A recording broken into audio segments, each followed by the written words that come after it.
Hello friends, welcome back to learners corner. ഇന്ന് നമ്മൾ discuss ചെയ്യാൻ പോകുന്നത് 4ാം ക്ലാസ്സിലെ ഇംഗ്ലീഷ് ടെക്സ്റ്റ് ബുക്കിലെ ഫസ്റ്റ് യൂണിറ്റിലെ ഒരു കുഞ്ഞു പോയമാണ്. പോയത്തിൻ്റെ പേര് സീഡ്സ്. അപ്പോൾ പോയം തുടങ്ങുന്നതിന് മുന്നേ അതിന് മേലെയിട്ട് 3 ക്വസ്റ്റ്യൻസ് കൊടുത്തിട്ടുണ്ട്, അത് നോക്കാം. Have you ever sown a seed? Sound എന്ന് പറഞ്ഞിട്ടുണ്ടെങ്കിൽ നടുക എന്നുള്ളതാണ് കേട്ടോ. സീഡ് എന്ന് പറഞ്ഞാൽ എന്താണ്? വിത്ത് അല്ലേ. അപ്പോൾ നിങ്ങൾ എപ്പോഴെങ്കിലും ഒരു വിത്ത് നട്ടിട്ടുണ്ടോ എന്നാണ് ചോദ്യം. നട്ടിട്ടുണ്ടോ? അത് മക്കൾ ആൻസർ ചെയ്യാം കേട്ടോ. What things are needed for the growth of A seed? എന്താ ചോദിക്കുന്നത്? വാട്ട് തിങ്സ് ആർ നീഡഡ്, എന്തൊക്കെ ആണ് ഒരു സീഡ് ഗ്രോത്ത് ആവാൻ? ഗ്രോത്ത് പറഞ്ഞാൽ വളർച്ച അല്ലേ. ഒരു സീഡ് അതായത് വിത്ത് വളരാൻ എന്തൊക്കെ സാഹചര്യങ്ങളാണ് ഉണ്ടാവേണ്ടത്, എന്തൊക്കെ കാര്യങ്ങളാണ് വേണ്ടത് എന്നാണ് ക്വസ്റ്റ്യൻ. അപ്പോൾ ആ ഒരു കാര്യങ്ങൾ തന്നെയാണ് നമുക്ക് ഈ ഒരു കവിത പറഞ്ഞു തരുന്നത് കേട്ടോ. നോക്കാം നമുക്ക്. Let's read this poem. അപ്പോൾ നമുക്ക് പോയം വായിക്കാം. സീഡ്സ് അല്ലേ പോയത്തിൻ്റെ ടൈറ്റിൽ. സീഡ്സ് എന്ന് പറഞ്ഞാൽ വിത്തുകൾ അല്ലേ. അപ്പോൾ ഒരു കുഞ്ഞു പോയാണ്, നമുക്ക് നോക്കാം. A little seed for me to so, A little earth to make it grow, A little hole, a little PAT, A little wish and that is that, A little sun, A little shower, A little while and then A flower. അപ്പോൾ നമുക്ക് meaning നോക്കാം. A little seed for me to so, എന്താ പറയുന്നത്? ഒരു little seed, ഒരു കുഞ്ഞു വിത്ത് അല്ലേ. For me to so എന്ന് വെച്ചാൽ എനിക്ക് നടാൻ ഒരു കുഞ്ഞു വിത്ത് വേണം.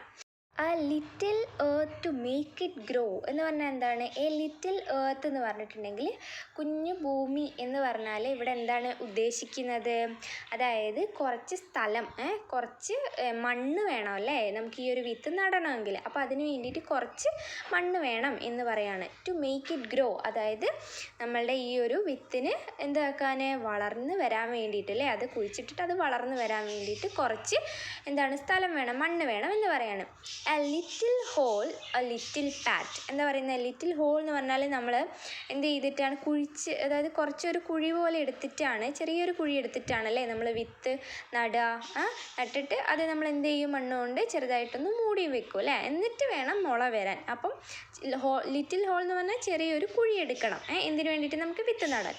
എ ലിറ്റിൽ പാറ്റ്, പാറ്റ് എന്ന് പറഞ്ഞാൽ തലോടുക അല്ലെ ഒന്ന് തട്ടുക എന്നൊക്കെയാണ് മീനിങ് വരിക. അതായത് ഇവിടെ നമ്മൾ ആ ഒരു ചെടീനെ പരിപാലിക്കുന്നതിനെയാണ് പറയുന്നത്. നമ്മൾ വെറുതെ ഒരു വിത്ത് നട്ട് വെച്ചിട്ട് നമുക്ക് നമ്മളുടെ പാട്ടിന് പോയിട്ടുണ്ടെങ്കിൽ അത് വളർന്ന് വലുതാവോ? ഇല്ല, അതിന് വെള്ളവും വളവും അതിൻ്റെ സാഹചര്യങ്ങളൊക്കെ നമ്മൾ ഒരുക്കി കൊടുക്കണം അല്ലേ. അപ്പോൾ അതാണ് ഇവിടെ ഉദ്ദേശിക്കുന്നത്. അപ്പം ലിറ്റിൽ പാറ്റ് എന്ന് പറഞ്ഞാൽ അതിനെ എന്ത് ചെയ്യണം? ചെറുതായിട്ട് പരിപാലിക്കണം നമ്മൾ അല്ലേ.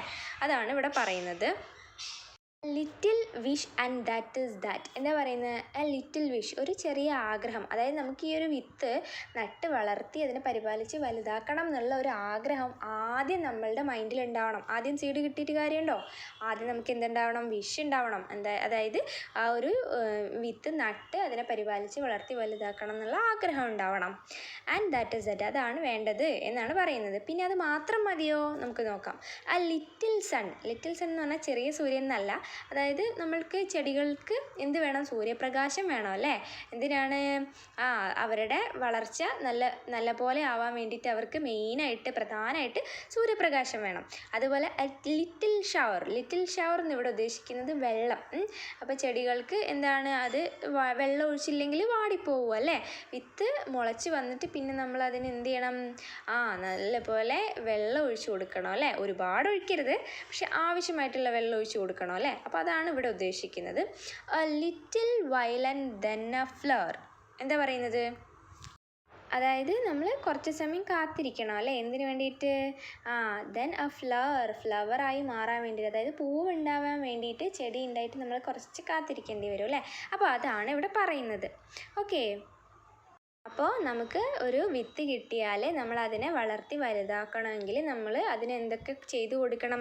ആദ്യം നമ്മൾ ഒരു സ്ഥലം കണ്ടെത്തണം. എന്നിട്ട് നമ്മൾ എന്ത് ചെയ്യണം? അവിടെ ഒരു ചെറിയ കുഴി പോലെ ഉണ്ടാക്കിയിട്ട് ആ വിത്ത് നമ്മൾ അതിൽ പാകിയിട്ട് അതിന് ചെറിയൊരു നനവൊക്കെ കൊടുക്കുക. പിന്നെ അത് മുളച്ച് വരുന്ന സമയത്ത് ചെടിയായി വളർന്ന് വലുതാവാൻ വേണ്ടിയിട്ട് നമുക്ക് സൂര്യപ്രകാശം കിട്ടുന്ന സ്ഥലത്ത് വേണം അത് കുഴിച്ചിടാൻ വേണ്ടിയിട്ട്. അത് ആദ്യം നമ്മൾ ശ്രദ്ധിക്കണം. അതേപോലെ നമുക്ക് അതിന് കുറച്ച് ഷവർ ചെയ്യണം അല്ലേ, അതായത് നനച്ചു കൊടുക്കണം, അതിനാവശ്യമുള്ള വെള്ളം കൊടുക്കണം. പിന്നെ നമ്മൾ എന്ത് ചെയ്യണം, അതിന് ജസ്റ്റ് ഒന്ന് പരിപാലിക്കണം. അത് ഈ കാര്യങ്ങളൊക്കെ ചെയ്ത് നമ്മളൊന്ന് പരിപാലിക്കണം. എന്നിട്ട് നമ്മൾ കുറച്ച് വെയിറ്റ് ചെയ്യണം. ചെടിയായി കഴിഞ്ഞിട്ട് അതിന് പൂവാവാനുള്ള കുറച്ചൊരു സമയം നമ്മൾ വെയിറ്റ് ചെയ്യണം. അപ്പം അങ്ങനെ പൂത്ത് തളിർത്ത് നിൽക്കുന്നത് കാണാൻ, നമ്മൾ തന്നെ നട്ട് നനച്ച് വളർത്തി ഉണ്ടാക്കിയ ഒരു ചെടിയിൽ പൂവുണ്ടായത് കാണാനും നമുക്ക് ഭയങ്കര ആഗ്രഹമായിരിക്കും. അതുപോലെ നമുക്ക് ഭയങ്കര സന്തോഷമായിരിക്കും അല്ലേ. അപ്പോൾ നമ്മൾ എന്ത് ചെയ്യണം, ഇങ്ങനെയൊക്കെ ചെയ്യണം അല്ലേ. കുട്ടികളാണ്, അപ്പോൾ കുട്ടികൾ ഇതൊക്കെ ചെയ്യണം കേട്ടോ. ചെടികൾ നട്ട് വളർത്താനുള്ളത് നമ്മളുടെ ഒരു ഹാബിറ്റായിട്ട് മാറ്റണം. ഇനി നമുക്ക് ഈ പോയത്തിൻ്റെ റൈമിംഗ് വേർഡ്സ് ജസ്റ്റ് ഒന്ന് നോക്കാം. റൈമിംഗ് വേർഡ്സ് എന്ന് പറഞ്ഞാൽ എന്താണ്? റൈമിംഗ് വേർഡ്സ് എന്ന് പറഞ്ഞിട്ടുണ്ടെങ്കിൽ നമ്മൾ വായിക്കുന്ന സമയത്ത് ഒരേപോലെ ശബ്ദം വരുന്നതിനെയാണ് റൈമിംഗ് വേർഡ്സ് എന്ന് പറയാം. ഇപ്പോൾ ഈ ഒരു കവിതയിൽ ഫസ്റ്റത്തെ 2 ലൈൻസ് നോക്കിയേ. അതിൽ ആദ്യത്തെ ലൈനിലെ ലാസ്റ്റ് വേർഡ് എന്താണ്? സോ. രണ്ടാമത്തെ ലൈനിലെ ലാസ്റ്റ് വേർഡ് എന്താണ്? ഗ്രോ അല്ലേ. അപ്പോൾ സോ ഗ്രോ. അപ്പം എന്താണ് ശബ്ദം ഒരേപോലെയാണല്ലേ വരുന്നത്. അപ്പോൾ first pair of rhyming words എന്ന് പറയുന്നത് സോ ആൻഡ് ഗ്രോ, അതാണ് കേട്ടോ. ഇനി 3rd, 4th ലൈൻസിലെ ലാസ്റ്റ് വേർഡ് നോക്കിയേ. പാറ്റ്, ദാറ്റ് അല്ലേ. അപ്പം ഒരേ ശബ്ദമാണ് വരുന്നത്, പാറ്റ്, ദാറ്റ്. അതാണ് second pair of rhyming word ഈ ഒരു കവിതയിൽ. നെക്സ്റ്റ് നോക്കിയേ, ലാസ്റ്റ് 2 ലൈൻസിലെ ലാസ്റ്റ് വേർഡ് നോക്കിയേ. 2 ലൈനിലെയും ലാസ്റ്റ് വേർഡ് നോക്കാം കേട്ടോ. ഷവർ, ഫ്ലവർ അല്ലേ. ഷവർ, ഫ്ലവർ എന്താണ്? ഒരേപോലെയാണല്ലേ ശബ്ദം വരുന്നത്. അപ്പം ഇത് 3ാമത്തെ പെയർ ഓഫ് റൈമിംഗ് വേർഡ്സ് ആണ്.